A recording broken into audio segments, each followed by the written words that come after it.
Salam saudara-saudara, sapaan firman kita hari ini. Saya baca menurut Kejadian pasal 16 ayat 13.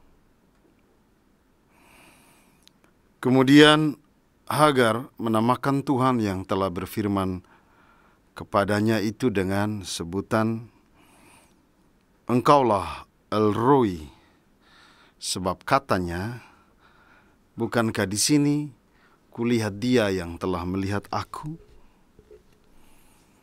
Saudara yang dikasihi Tuhan, Alkitab menulis dengan sangat jelas bahwa Sarah adalah istri sah.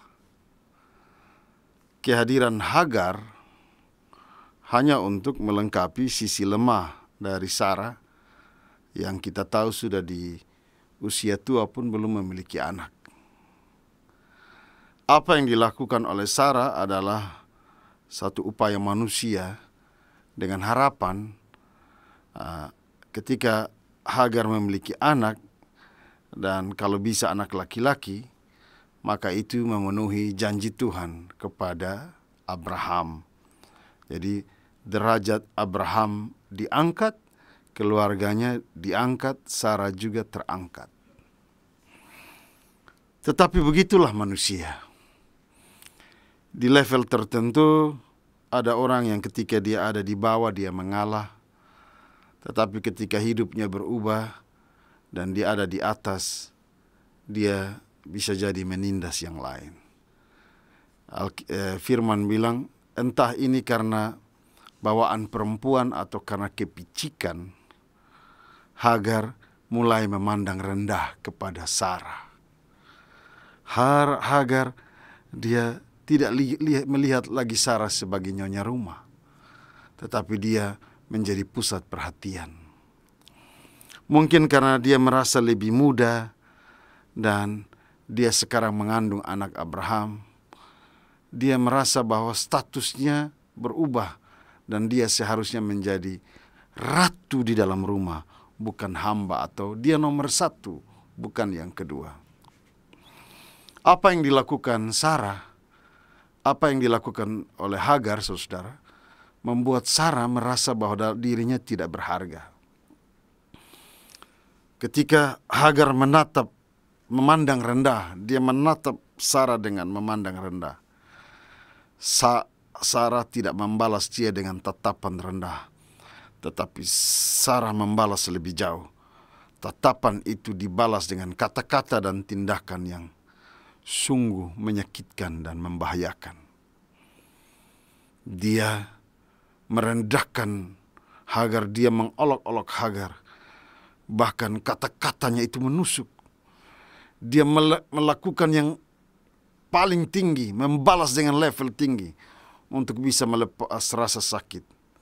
Tetapi sekali lagi dengan jalan menyakiti.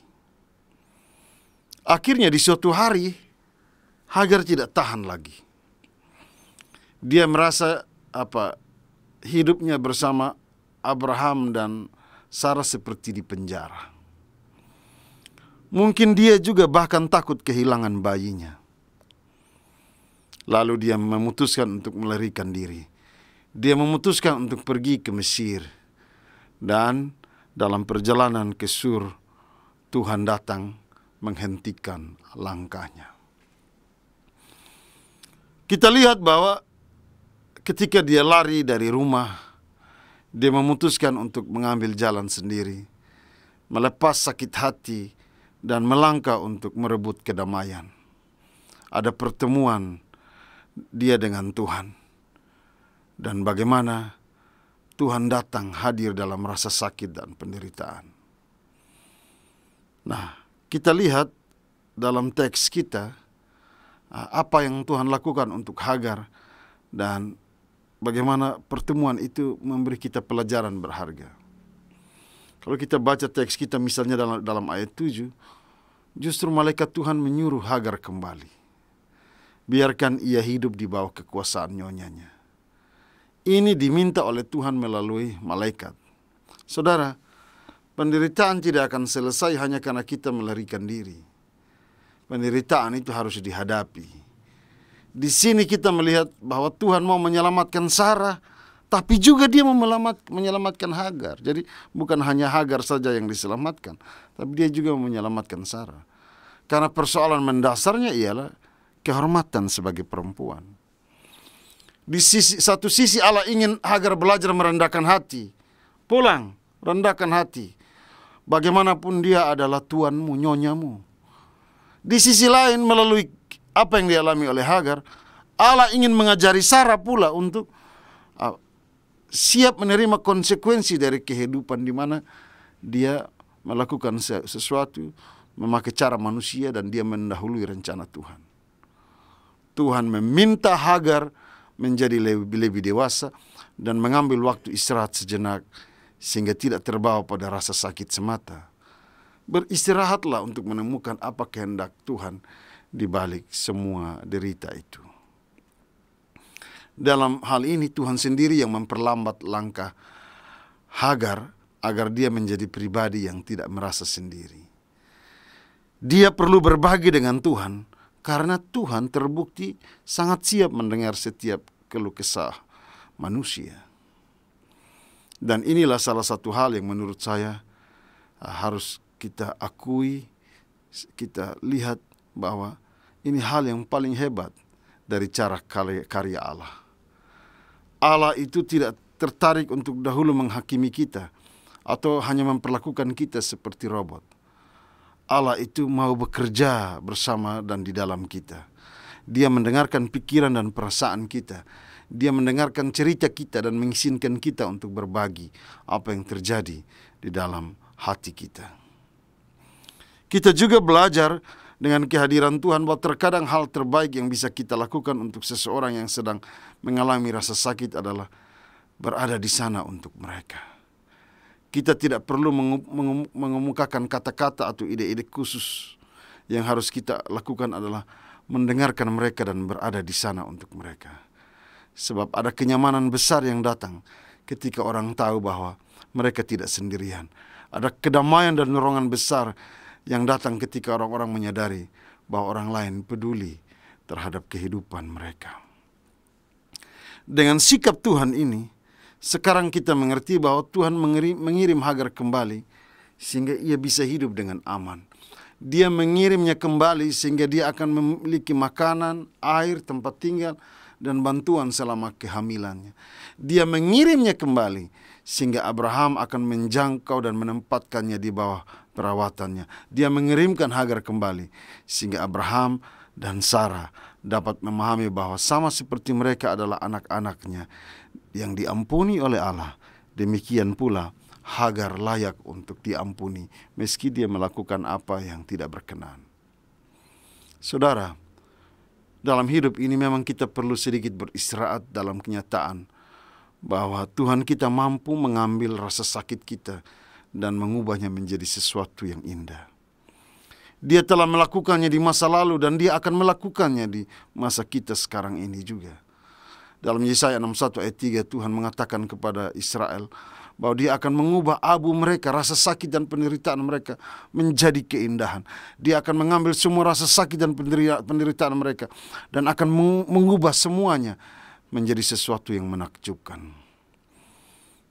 Tuhan kita Yesus tidak asing dengan rasa sakit dan penderitaan. Dia menderita karena banyak orang berbohong tentang dia. Dia menderita karena ada pengkhianatan. Dia menderita karena ada kutukan. Dia menderita karena ada serangan-serangan secara fisik yang melukainya. Tetapi dia tidak membiarkan hal itu menghentikan dia dari menikmati kehidupan yang berlimpah. Dia mengizinkan Roh Kudusnya untuk menanamkan dalam dirinya keberanian, sukacita, damai sejahtera, dan kemenangan. Sebab ia tahu bahwa itu adalah jalan menuju kerahiman Bapa. Dan dengan pengetahuan yang kaya itu ia mengatakan kepada kita, Yohanes 16 ayat 33, di dunia ini kamu akan mendapat masalah, tetapi beranikan diri karena aku telah mengalahkan dunia. Kita tidak harus menghadapi masalah kita sendirian. Seperti Hagar, harusnya kita berseru El Roi, ada kelepasan, mampu melihat Tuhan, Tuhan memberikan jalan terbaik. Kita tidak harus membiarkan mereka mendapatkan yang terbaik dari kita. Kita juga tidak harus melarikan diri dari persoalan kita. Kita tidak harus menyerah pada harapan dan impian kita. Kita tidak perlu merasa hidup kita sudah berakhir dan semuanya telah hancur dari sini. Pulanglah pada kehendak Allah. Pulanglah ke rumah. Butuh ketenangan di sana. Saat dimana di rumah kita menghayati cara karya Allah. Kita sebenarnya di rumah dalam ketenangan, dalam istirahat. Kita sebenarnya masuk dalam kerahiman Tuhan untuk melihat karya-karya Tuhan bagi hidup kita. Di mana kita ada dalam kerahiman Tuhan, di situ Tuhan akan menyertai kita. Sebab di dalam kerahiman Tuhan, di situ ada masa depan. Amin. Mari kita berdoa. Bapa, tantangan kehidupan terlalu berat. Banyak kami yang terpapar karena sakit penderitaan COVID-19 ini. Tapi di dalam Engkau, kami percaya kami akan beroleh pemulihan dan kekuatan. Biarlah kerahiman kehidupan-Mu menyertai kami sampai selama-lamanya. Amin.